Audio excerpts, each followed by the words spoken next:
John Mateyko, let's go. Hello. Good to see you, my friend. You as well. Yes, thank you for being here. Thank you for sharing your story. Yeah, happy to do it. Your story is by far the longest relationship we've had with a Yeah, student. You know, like for sure. Yeah. this is, we're gonna start from there. Oof, But like, let's start just where you are today. Talk to us. Where are you going to school? What degree are you getting? for sure. Yeah, I am going to NYU Grad acting in the fall, and I'm getting my MFA in acting. Yes, you are. Congratulations, man. Thank you. How does it feel? Uh, my brain and body still don't believe it. It kind of switches off. It feels really, really great.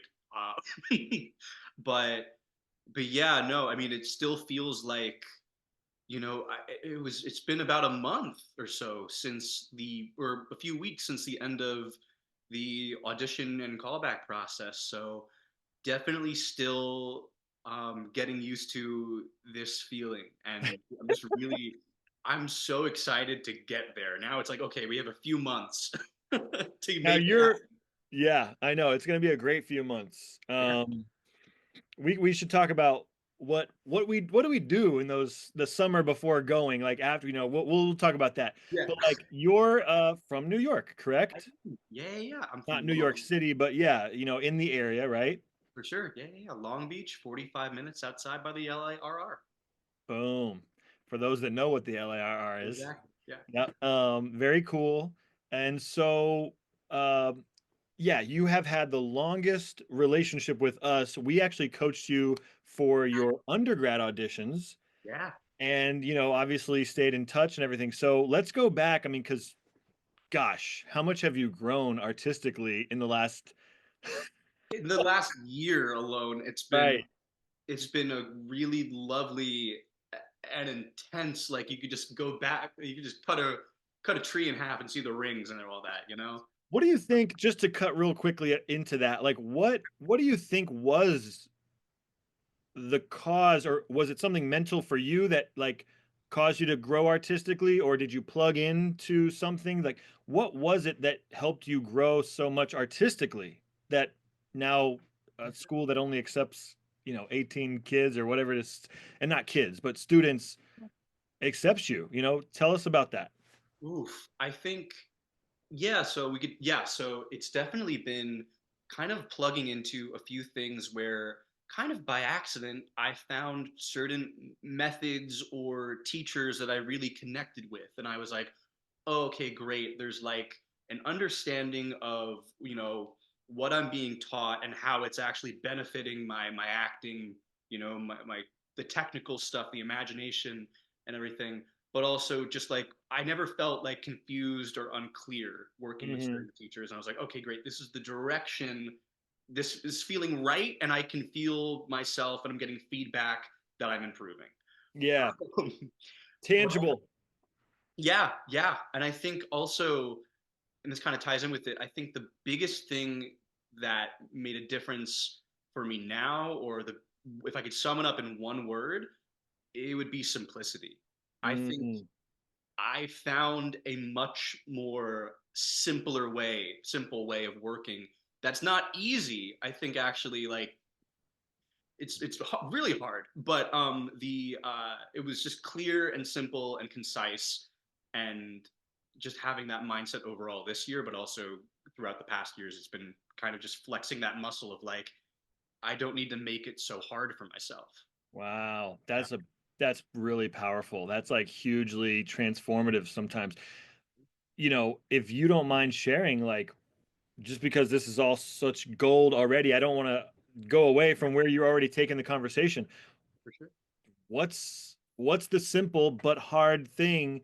What do you remind yourself of when you're doing your acting now? And because you have such exuberance as a person, and you've always kind of been putting willing to put a lot out there in your acting. But you're talking about finding something simple, and it's really nice when you have something tangible to sort of focus on. What is it for you? Gosh, I think, well, specifically for this go around with my monologues and auditions and working in the room, eliminating the goal of trying to like be like, oh, well, I was doing this in my rehearsal in my coaching session, or I know this is like the height that I've reached here in terms of this piece. Let's try to make that happen again. Like I was in the rehearsal process the entire time, as much as I could have, because there's that natural instinct to try to make something happen. So pretty much I would just, for lack of a better word, and I'll expand on this because it sounds like easy, but I just showed up. I really just showed up. That was the hardest thing each audition day or each rehearsal, all that stuff. I was like, let me just get there, walk in the room, and meet these people and say hi. And then everything after that is just however it's going to happen. So I really just broke it down to taking it kind of step by step. Again, well, I'm sure we'll talk about the rounds and the Of callback. what actually happened in the room, but that's such a really powerful thing. And again, it's different for everybody, kind of what works for you. But thank you for sharing that because it can be really permit. You know, that can be a permission that you just gave somebody who's listening to actually be present. Yeah, You know, yeah, and like oftentimes we do our best work when we're not clouded with a bunch of other considerations that aren't useful for the story, you know? And if you're able to just say hello and be see and be seen as it's been called by some of my professors, it can really open up the work. Did you feel that you really shared your best work this audition season? oh, overall, yeah, yeah, I feel that way for sure. I mean, it's tricky because also my definition of what the best work is has changed throughout the process as well. I think I was the most present and the most open I've been in an audition room. Um, and and yeah, I mean, I don't know. Like there were times where I was doing my monologues and I was like, I'd finish and there'd still be that voice in the back of my head. I'd be like, ooh, okay, that was kind of all right. And they're like, great, we loved that. Let's keep. And I'm like, oh, okay, maybe. So, best worst critic. Yeah. As we all are. Yeah, You but know, you no, don't. Yeah, go ahead. I was gonna say, yeah, no, I think the one thing that I felt so strong about entering and leaving the room, all the stuff, uh, was just yeah, I shared as much as myself as I could Yeah. without fear of what they were gonna say or do after. And that's not easy when you think that all you have to do is just show up. You know, in order to just show up, I would say this, maybe you would disagree. In order to just show up like you're saying and that whole like simple just be present and let the work just be, you have to put in the work in rehearsal, right? If you don't invest in the material, if you don't invest in your own artistic development, in coaching, and all the things that can really like deepen the work, what is your self-talk going to be? It's probably going to be like, maybe I forgot something, maybe I left something on the table, right? But you invested in the work, you really put yourself out there, you always sought good feedback, and that allowed you probably to more easily say, I did everything I could. Like, let's just see what happens today, right? Definitely, I think there was this.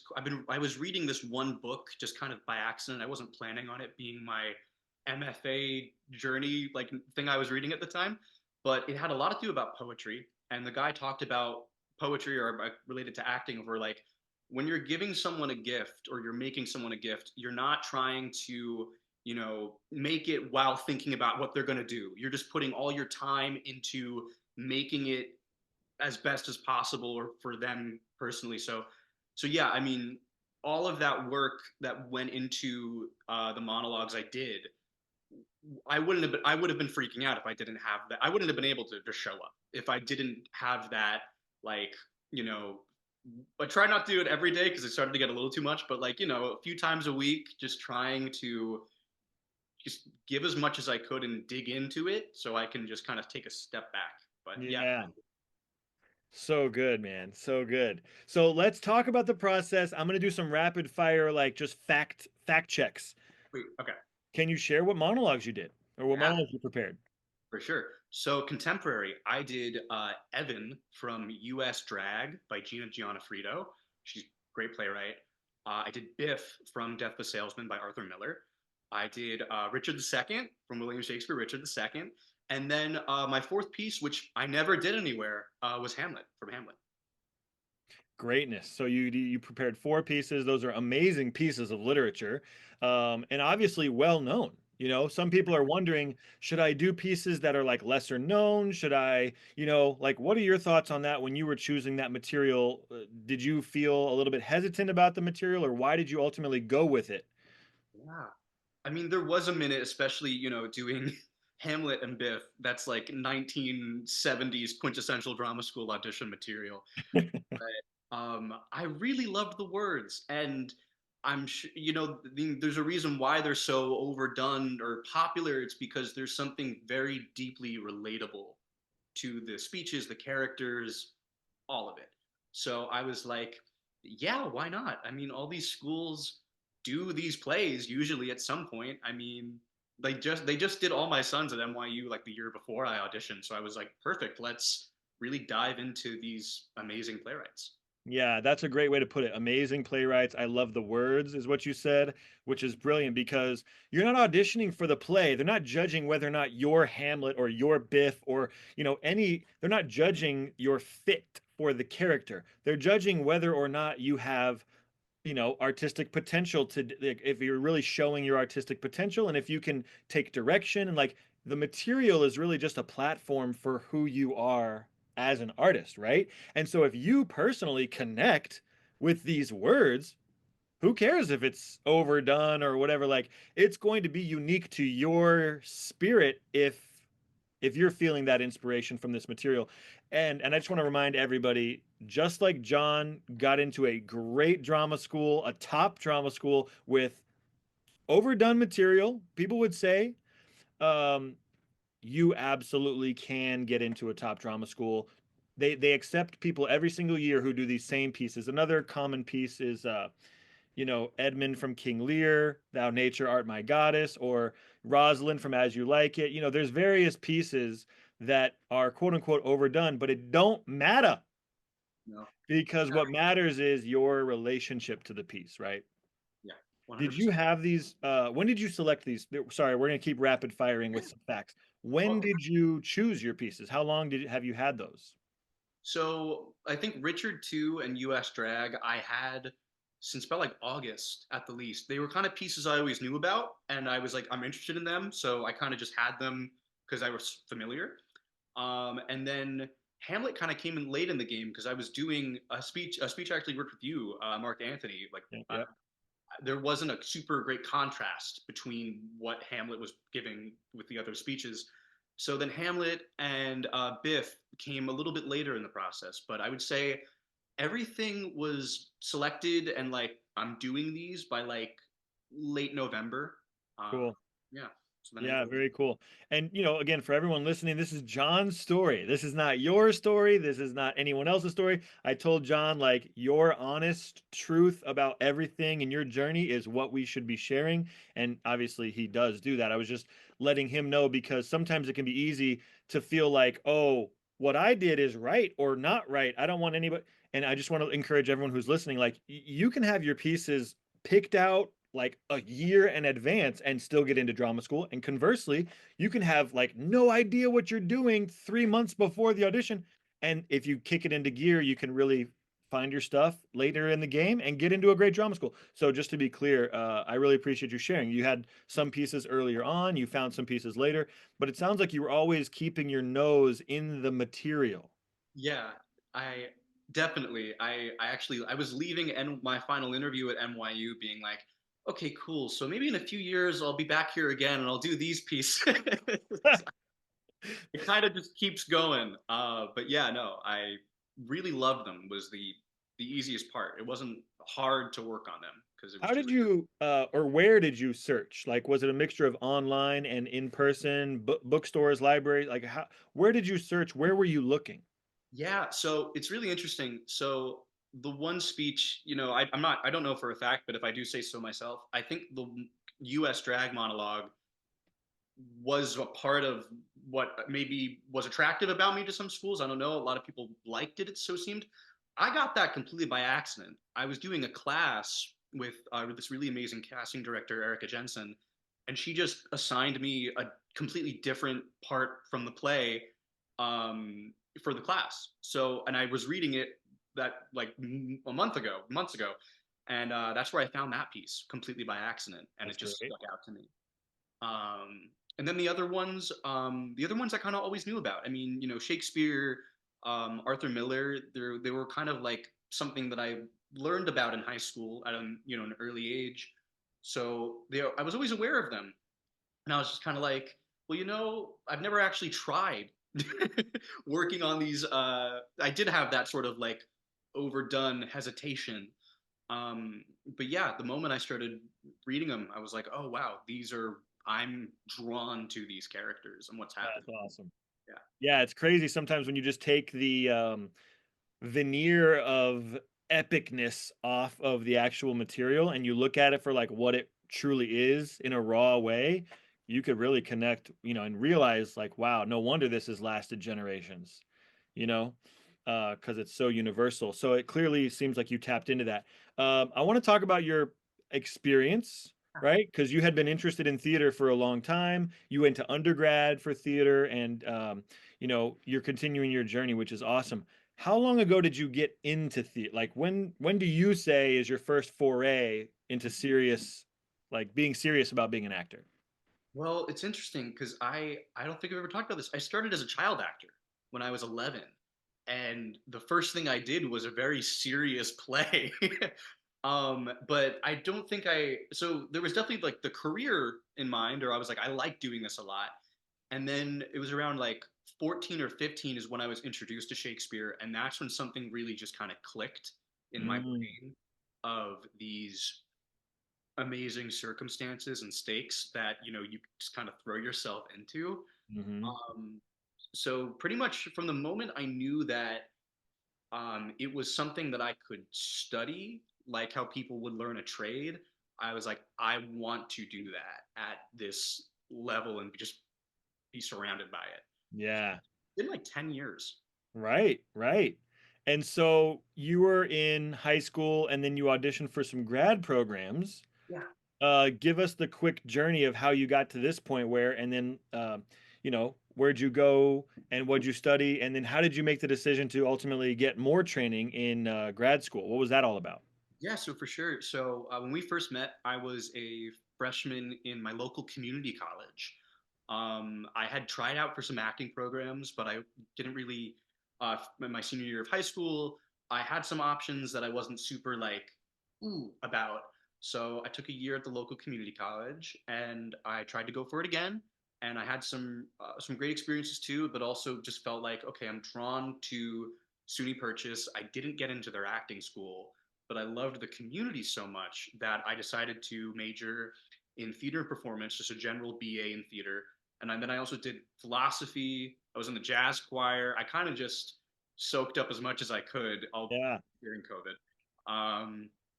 And because I initially had that bug to want to be in a conservatory to have like serious training, I kept trying to find it out in smaller ways until I was just like, I'm at a place where I know I could possibly work after graduating, and I did a little bit, but that feeling of like, no, I want to have a dedication, like a serious chunk of time, just training to be an actor.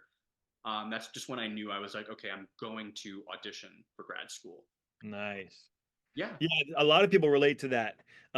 There's the famous image of a mouse finding their cheese, and I think that it just speaks to the sort of like focus that you have. Like, I've gotten some of what I want, but I'm still sniffing that cheese. I'm still not where, and you've always been like that throughout the years as we've worked together and talked, like it's been great to see how committed you are to continuing to just develop artistically. There's another hat you put on when you enter the industry, yeah.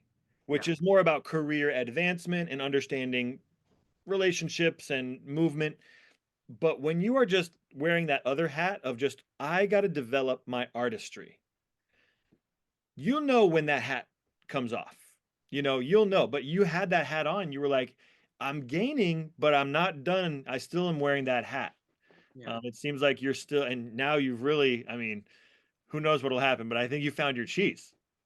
I yeah, again talking about simplicity, was I had to realize and reckon with myself of like dealing with, oh wow, it can be this simple of being at callback weekend, not to get ahead of myself, but or just my initial audition with NYU, and I left and I was like, oh wow, that like I don't know how that went. It just we just did a lot of stuff, and I was like, well, yeah, that's the point, and it's not this weird, psychological thing. It was just so yeah, just meant to be. Yeah. 100%. Yeah. I relate to that. Cool. So we've understood what monologues you had. What other, let's continuing to fact check a little bit. How many schools did you apply to, and what schools were they, if you don't mind sharing? Of course, yeah, yeah, yeah. So I applied to 7 schools. Order of schools. Let's see. I did USD Old Globe, NYU was, and this is all in order. This was like day after day. I really chunked them together. So yeah, USD, NYU, Case Western, Yale, USC, and Juilliard. And I sent in. I did some like tapes for RADA overseas. But That's an amazing list. That's a great list. You're like right on it. Obviously, from what we recommended to you, like, but still, it's ultimately your choice. And those are great schools. Those are great yeah, schools. What was your experience auditioning? You said you kind of put them all together. Was that a choice you wanted, or was that just how it all fell together? it was a little mix of both. I'm again right time, right place. I feel like is part of it, but also just like meant to be in ways. I was supposed to do Yale first. I really wanted to do Yale first because I auditioned previously and I just did NYU, Yale, and Juilliard. And I had a super positive experience at Yale the first time. So I was like, let me do that again to get the ball rolling. And then I took a really long time writing my essays. So by the time I actually sent my applications in and I got my things left, I'm like, oh, there's only like one day I can audition for Yale and like one day I can audition for NYU because I had some other schools that I just needed to send in like a super informal thing and then write some stuff. So I had some stuff already scheduled. I'm like, well, I can't change the whole thing, so let me just block it out in the order I listed. And so yeah, what was the question? My No, ex- yeah. yeah, actually wanted to ask you, is that a hot tip, which is like get Oh your essays in so you can have more audition slot availability? yeah. I mean, I would recommend it heavily. It just so happened I was kind of in a weird. I was in a weird career place that actually helped me change my essay topic. I would like just retail stuff that I ended up writing about. Interesting. But if you are the kind of person that knows right now if you're applying next year what you want, maybe have a draft. Something because I had old previous drafts that I just didn't apply to me anymore. Um, so I really took a long time writing, but I definitely think I could have saved myself a little bit of panic here and there by having a more disciplined, like, okay, here's where I'm going to have the draft, here's where I'm going to submit by, because I kind of put a little close to the wire there, but And some people don't realize that, so I think it's good to at least mention. Yeah, however people respond to it is fine, but yeah, typically once that application opens, typically for a lot of the U.S. schools, it's September 1st is when it opens, and that's the first day you can submit it. You probably want to try to submit within that first month because people are choosing audition time slots. And if you go farther than a month, or if you go into November or December, right up until the actual deadline, you're probably not going to have as many slots available to choose from, which is okay too, but it just limits your options. So again, writing about these big topics of why you want to be an artist and why you want to get training and who you are as an artist and what you stand. It's something that you can't really put like a stopwatch on, but it's good to think about, right? Did you feel good about your essays? I did.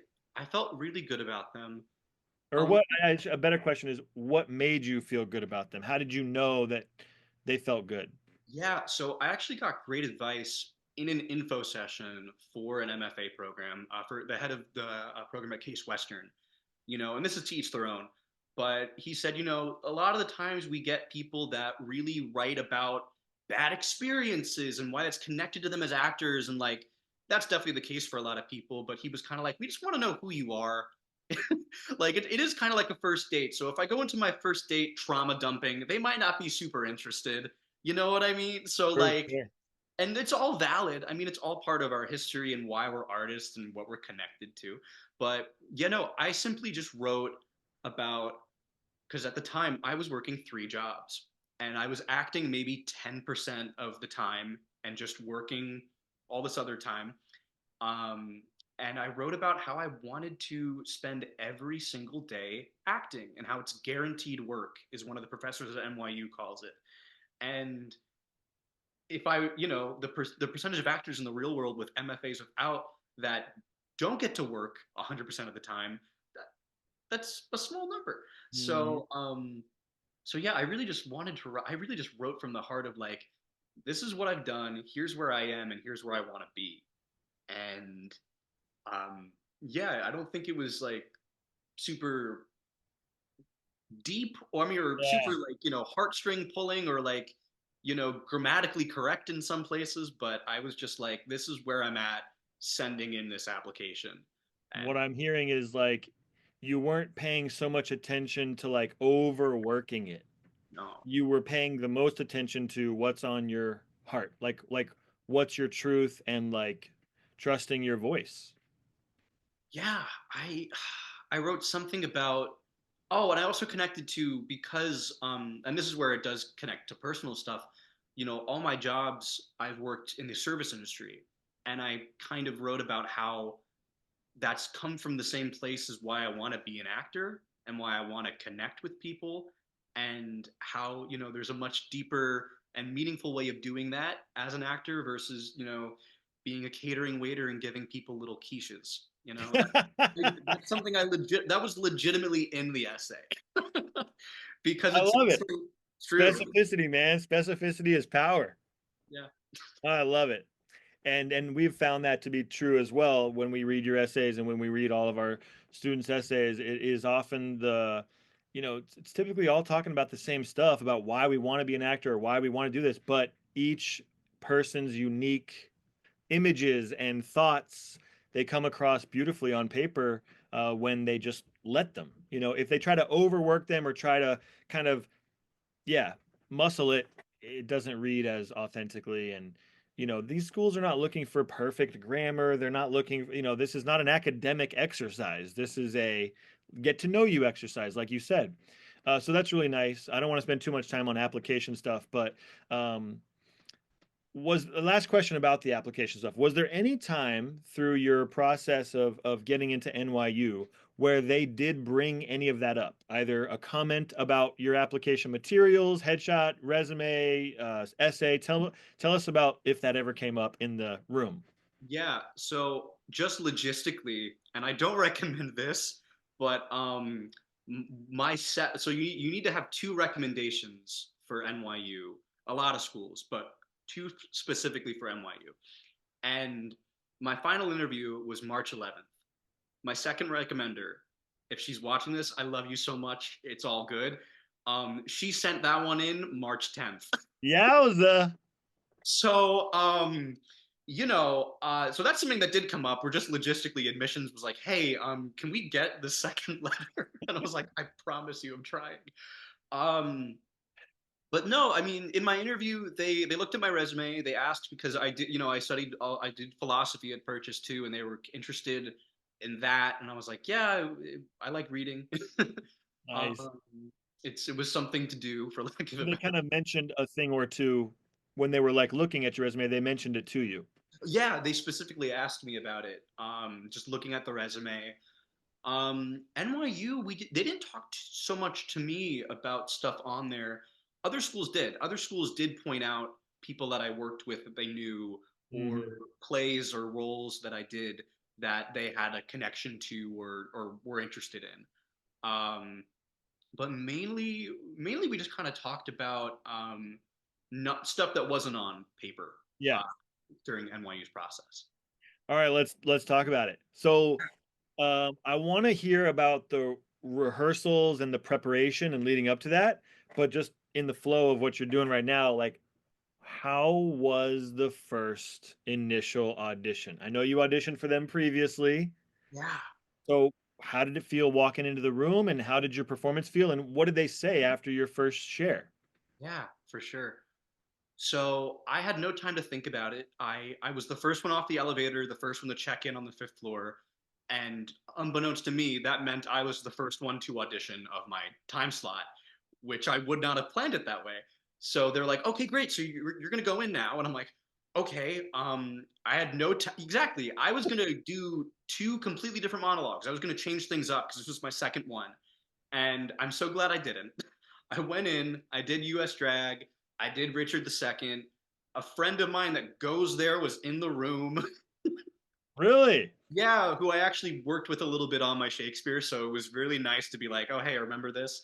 Um, and there were two students and two amazing teachers, Sky Illingsworth and Crystal Lucas Perry. But anyways, so I did the two pieces. They asked for Biff. I started with Biff. They immediately gave me an adjustment. Right away. um, I guess I don't know. I think well, I do know. I think at that point in time, those initial auditions can be hard. And in my own way, I think I was kind of relying a little bit too much on like the self-generated stuff and just not simply seeing as much as I could of the other person of who I'm talking to, of what I'm trying to do.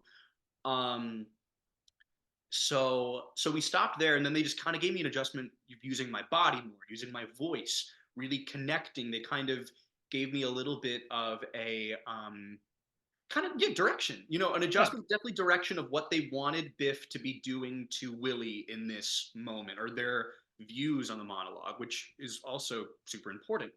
I did that, and then they wanted to see my contemporary, the first one again, because it's a very funny, weird monologue.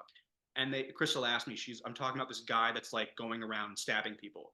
And my whole idea is that we're gonna not do anything, and that's how we're gonna solve the problem.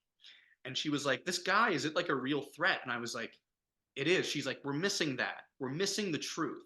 Like, love everything you're doing, but bring in the fact that the actual, real threatening circumstances." And she was like, "I'll cut you off." So I did like the first four lines. She was like, "That's it." And then I left, and I had both my coats on and my bag packed. I don't know why. I was just like, "Cool." That was like really weird, and it was a work session. I'm probably Yeah, not going to You had get called back. you had no idea, right?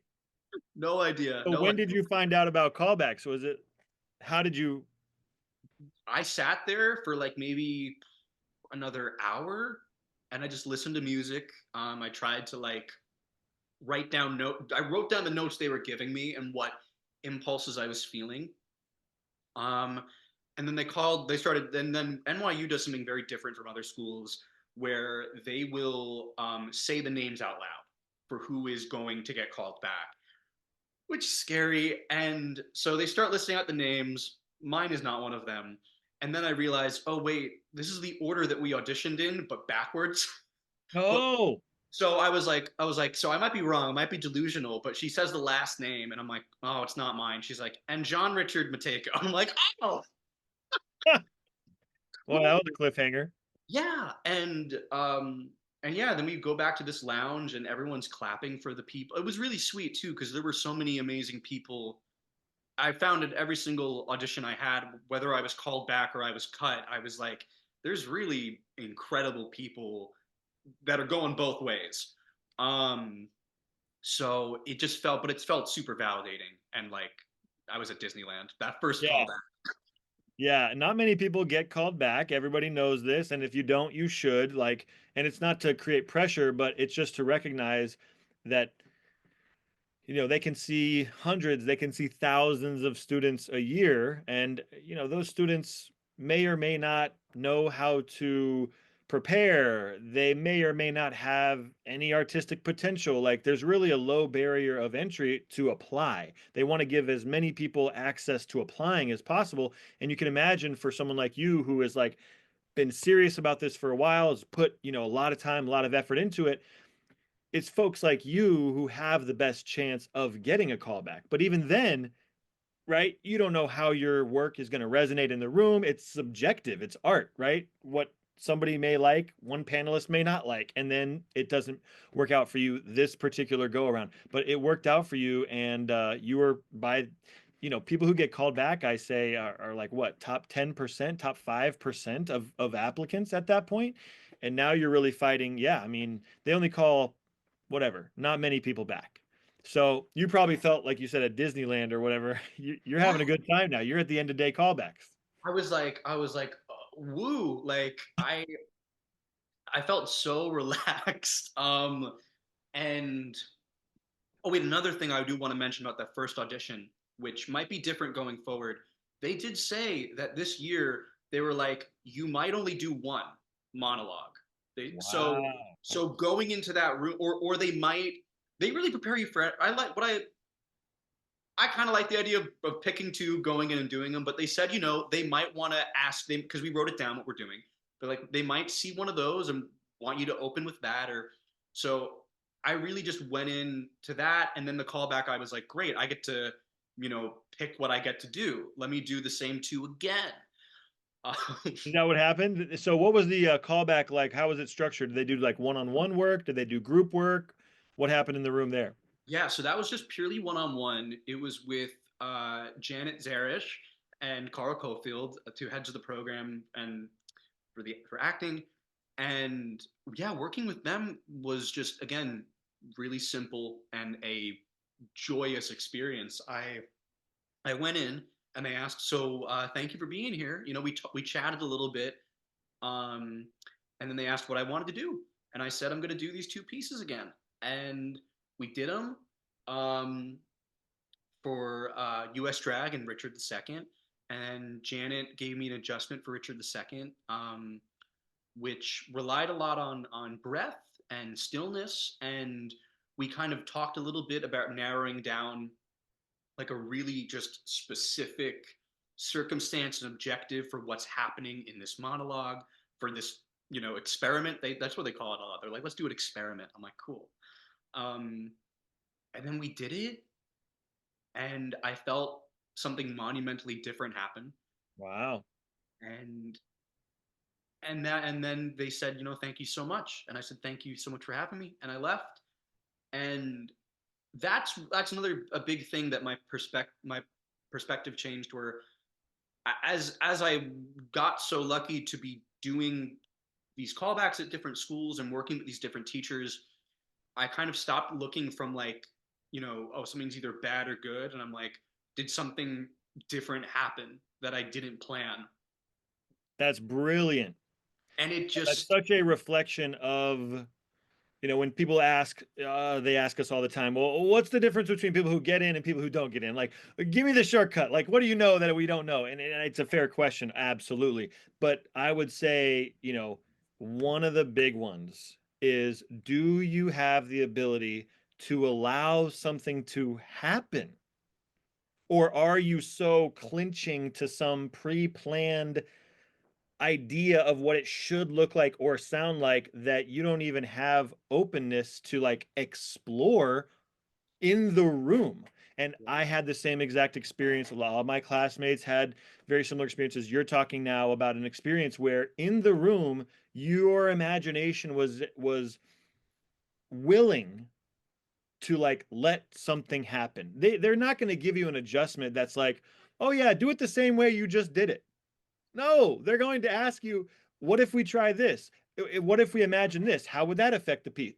And your ability to like try and see what happens puts you in a position to succeed, because it says, wow, not only does this actor have chops, like what something really just happened in the room. So there's artistic potential there, but also he's applying to a school where there's a training aspect to this evaluation. Can this person even be coachable? Can they explore new opportunities in their work? And you're showing that off as well. Not consciously. You're not like, look how affected I am, but right? Because it felt like something really happened in the room. Kudos. Yeah. Yeah, thank you so much. Yeah, definitely again, coming in with having a really secure but not like, like being able to let go of all the work I did, but also knowing it's like, you know, I'm walking in with something. Yeah, yeah, yeah, for sure. That's something that one of my directors once told me was we did this very stylized show. It was like Scapin, if you're familiar with it, Moliere, 17th century French writer, comedy stuff, very. And one of the biggest notes he had before opening night was let it all go. Just we've done everything. We've invested the time and the effort and all the choreography and everything. It's all there. Now, just give the gift. And I never forgot that because it was such a fun time. And it was partly because I just trusted whatever we had done and I just, trusted my instincts and we had a great time. So that's kind of what you're saying, yeah? Yeah. Yeah, because again, like just tying in with it all, with working with them, it being a school, yeah, you could be doing great work, but you got to meet them, like there is a collaboration. So yeah, letting go and just being like, oh, hey, Janet, Carl, or whomever, it's like, let's collaborate on something. It might not, because they said after I finished, they're like, Janet's so amazing. She's like, that's probably not how you would do it in the real. And part of me was kind of like, no, I think this is pretty good. But it really just is an earnest attempt to work on something. It doesn't need to be amazing. 100%. Yeah. These world-class theater practitioners, like the heads of these top programs and all these great faculty members, they're overly humble. Yeah. Of They're like, I don't know that that's what we would do. Of course, it's what we would do. It's an course. awesome choice. You have great instincts about material. No, so it's really a pleasure to also just get those notes. And did you find that you incorporated those notes in some of your material in future auditions? Yeah. Yeah. I definitely did. Um, and also, what I would say is that yes and no. I guess to put it simply, like for some pieces I did, some pieces I didn't. Because that's another thing. Again, there's different palettes, and not to put it into broad strokes, but what they like at NYU or Juilliard, they might not like at Yale, or the certain people you're working with.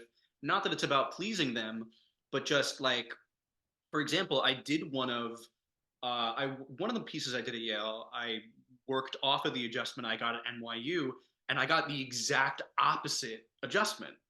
Um, Not that anything's good or bad, but I definitely like, if it speaks to you, do it. I think there were times where I was doing stuff because I was like, oh well, that's what they told me to do here. But um, Richard, US Drag, like those two, where I was like, okay, no, I'm actually taking these notes because I really felt something change. That's such a good distinction in terms of like try everything, but then ultimately, it has to be your decision of whether it works for you, you know, if you move forward with it or not. Um, I want to kind of pause the NYU callback journey, and we'll save that for the next last few minutes. And I want to go understand how you prepared. What was coaching sessions like? Were there, how early in the process did you get coaching sessions? You know, tell us about some of that process and how your pieces developed. For sure. So yeah, it's interesting. I had a friend who is a first year right now at NYU that worked with this one coach, and it was around September, and I was like, this is the time I said I would give myself like a year in between my last attempt and now, and really reevaluate and just play around with some stuff and see, October, November. This is also why my application was pretty late, because I was deciding. I was like, do I want to do this? Like school this year at least. Um, so I started working with this one coach, and we would work just very loosely, just for like once a week, starting in September. And then, I said that I only, I with working my jobs, I didn't spend a lot of time acting. So that kind of became my like window to just kind of play around with stuff like for an hour a week. And so yeah, so I started working in, I would say, like roughly September. I had my monologues solidified around like end of November, and then it was really just kind of off to the races with um, just trying to work, not wasting time, I guess. Not that Yeah, there's all just, in. yeah, you know what I mean. Just like making sure I'm showing up to the rehearsal, like just really just diving in as much as I can. And there are, definitely gaps in that. Like I don't think, again, like I think thinking of it like, oh, I made a joke in one of my coaching sessions where we got to a point where we were working on the monologues a good amount. They were all in a presentable shape. And he was like, "So what do you want to do now?" And I'm like, I guess, just work on the monologues until they're perfect, and then I'm gonna get into every single school. Because no, that's not possible. So it was just kind of like, well, let's just keep doing what we're doing, and I'm gonna show up to these schools and have that rehearsal energy. So yeah, the rehearsal never stopped, but it did officially start in September. That's how long. That's a really good way to put it. Rehearsal never stopped. Because there's an inevitable like, look, this is an audition where I'm actually being evaluated and something will either happen or won't actually happen. So you can't deny that. But at the Of same course. time, you have to recognize that what the schools want and the thing that actually gets you in is the ability to continue to play. Yeah. And So it sounds like, you had that mindset of like, let's see what happens today, and you wouldn't have that unless you were actually working in that way mhm, prior to, yeah. and that sort of was already in your body. Would you say that? Definitely. Oh, one thing I should say that I started doing between auditioning for MFAs the first time and this most recent time is I started working as a reader for auditions professionally in the city, as well as for this one company that I take classes at, where people would go in and audition for representation. So I would just be doing cold reads one after the other for like an hour with, they weren't my stakes, they were for someone else trying to get with Gersh or something, but they mattered, so I had that audition experience, so I was a lot more comfortable walking into a room and meeting someone for the first time than I was previously. That That's great. step two. And that's just another example of like John's journey, Yeah. right? It doesn't mean that that was the linchpin, but there's always something that it is for each individual, and you never know what it is for you until you just commit to going all in. Yeah. Like you've been of that mindset of just I'm trying to grow at every opportunity. I'm trying to take advantage of everything I can, and you found in your sphere, in your world, oh, I could do this. I could do, and you took advantage.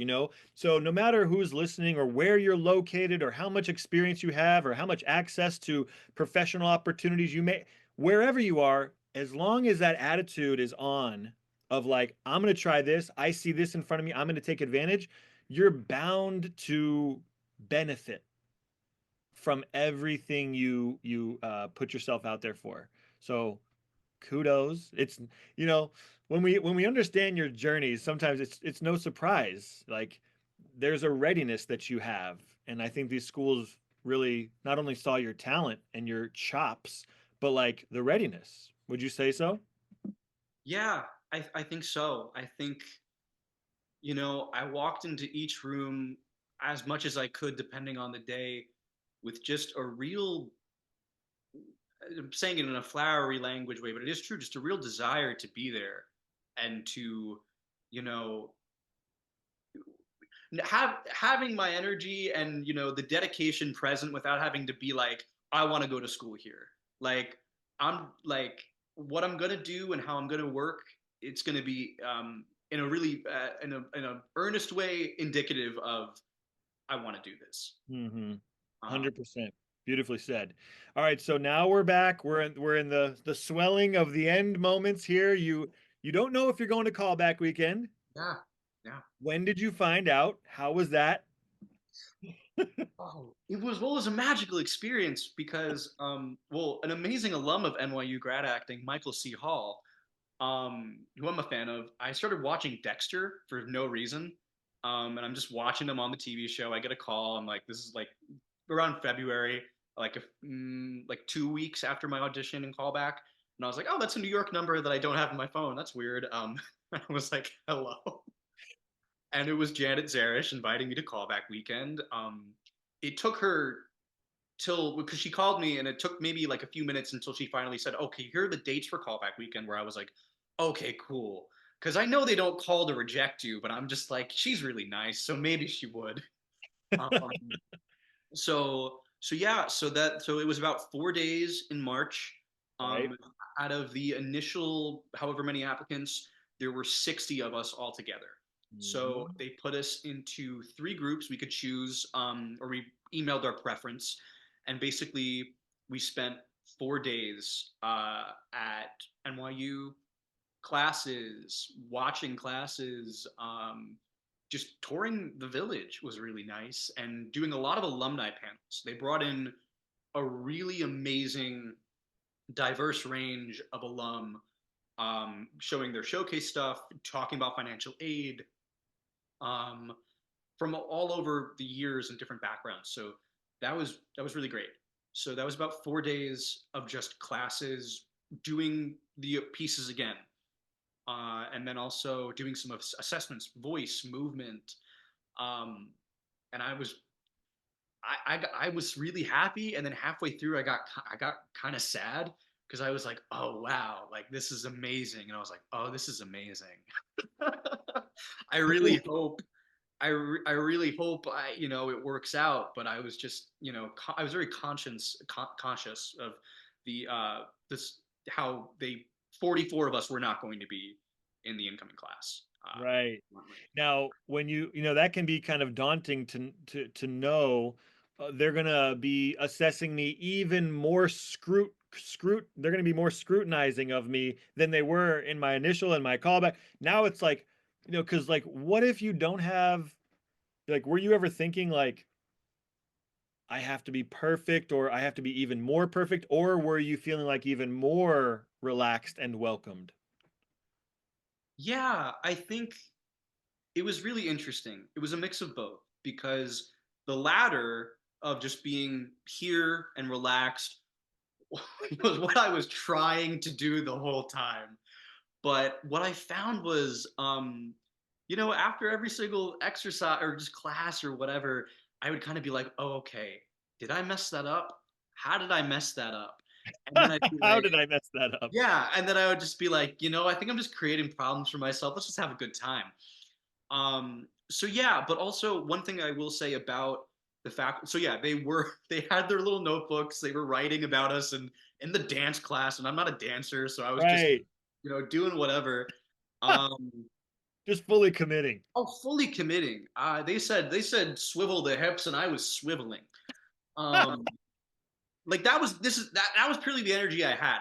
I think, oh yeah, that's how I'll phrase it. So I I realized, and this is something I kind of did the whole process, and to each their own. I was just like, yeah, I'm really happy to be here. I make a lot of jokes, you know, not, just for the sake of it, but it's just, my That's personality. John. Yeah, just You John, weren't you weren't trying to put on this idea of I'm a jokester. oh, You're letting people know what's in store. this is who I am, and also I wasn't afraid to seem like unprofessional by being so happy to be there. I wasn't screaming in the hallways or anything, but I was, engaging in conversations with the faculty, and I would just say, like, yeah, I'm really happy to be here right now, because I was.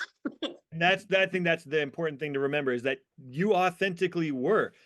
Other people who also will be in your class are not served by doing that kind of socializing or not served by, smiling. Yeah, Because guess what? If they honor that, if they honor that they do their best work and in their truth, if they wear leather jackets or if they have a scowl on their face, they're going to get in too because guess what? They're feeling free to be themselves. yeah, Like my classmate Adam Driver, very different energy than me, right? I'm kind of like more in terms of that lighter, bouncier, smilier, open. He's more of that military. Yeah, exactly. And, same class because why? We didn't try to be someone we weren't.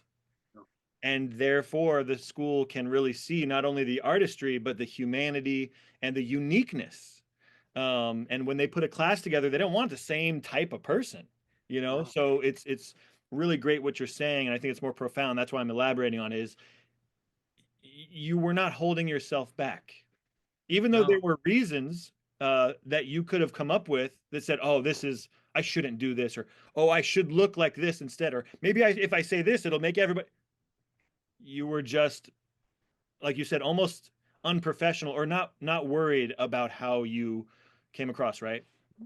And I'm sure there were schools where if I adopted that, whatever, but it was also a realization of like, well, the place that I want to go is going to be the place that's going to see me for as much as, they're not going to see everything about me, but what they do see and when I'm not trying when I'm being open and myself and they like that and value it, that's the place I want to go. That's exactly right. That's exactly right.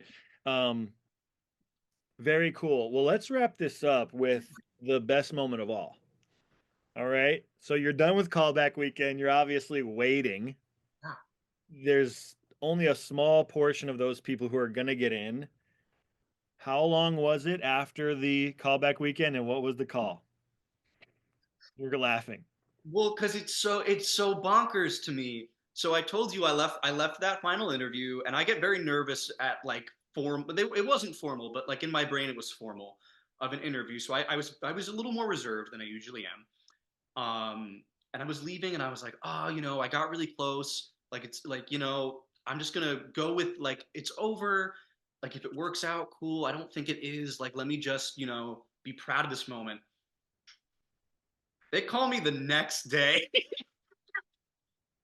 Wow. Called the next day while I'm on the phone with a friend of mine talking about callback weekend, just like talking on speaker, and I see again that 212 number pop up, and I'm like, I'm gonna call you right back, and she's texting me like that better be NY Yeah, yeah, like I yeah. really hope that's NYU calling, and yeah, it was Carl and saying that they were really thrilled to have like they really loved my work and meeting me and they're really thrilled to welcome me to the class of 2028. And again I was like, wow. What was your reaction? I I don't remember. I think Remember? I was just like, thank you so much. And then I think he could tell that like it was like a so we just chatted briefly because they got other people to ring up too. So it was just like an official like we want to invite you, and I'm pretty sure I said yes right away, even though that wasn't like the "Do you want to come?" call. But I said yeah, and then I hung up, and then I just like I did go to the floor. I like was in disbelief. I called my I friend. did go to the floor. I Yeah, did go to the floor. I crouched like this. I had my phone out, and I called her back, and then I ran downstairs and I told my dad, and I told everyone, and it was Awesome.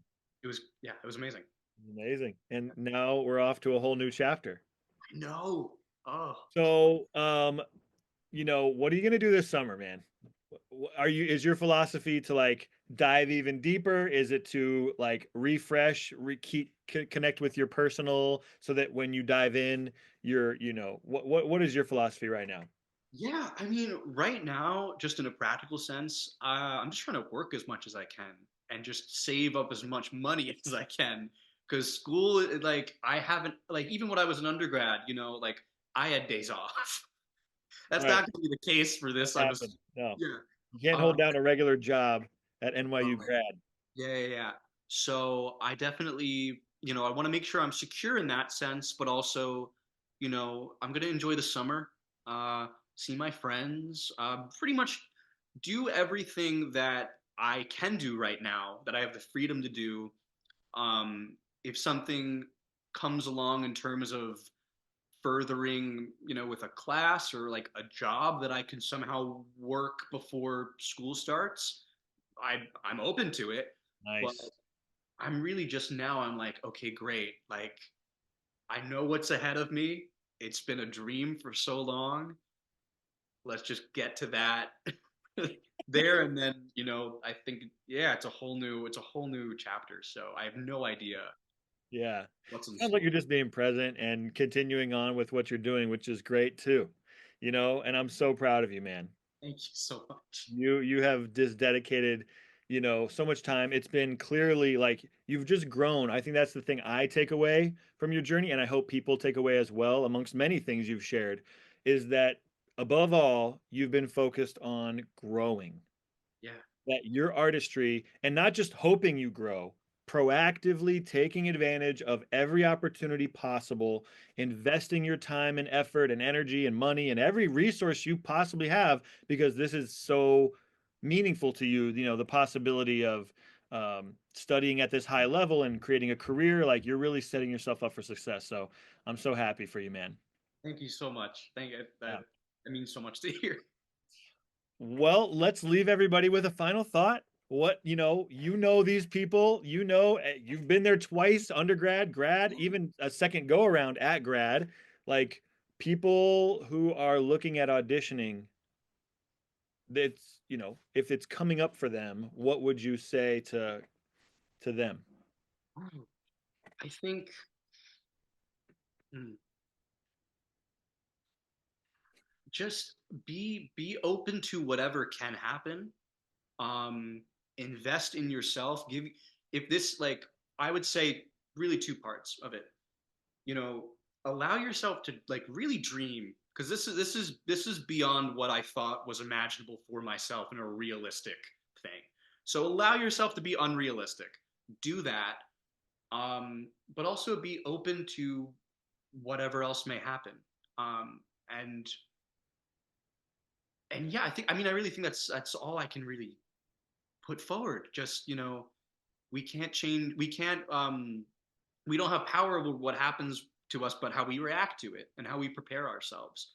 Yeah, So, that's genius. I love that. Just as definitely appropriate for this process, the idea of like dream and be willing to be unrealistic and invest in yourself. Talk about a formula. yeah, I mean, not just for this process, but for anything that's meaningful to you. Like, yeah. And that's what schools want too. They want people who are like all in. They're not looking for somebody who's like, well, if it just doesn't work out, I'll be an architect, you know, or, I kind of want to be an actor. I don't know if I can be. No, they're looking for people who are dreaming and really committed to this, like for the long term, and also people who are like, this is what I need. I need to become better. So beautifully said. awesome. Oh, and allow yourself to be surprised. Oh yeah, you said it. You said it. You Yeah, said be open to whatever yeah, happens. be open. So true. That's your story has taught us that. Cool. So thank you again, man. And obviously we're in touch. We'll grab coffee. Um, but thank you for sharing. It's been awesome to hear your story. It's been so awesome sharing it. Thank you so much. You're Thank you. welcome, John. All right. We'll talk soon. Okay. Bye bye. Hey, bye.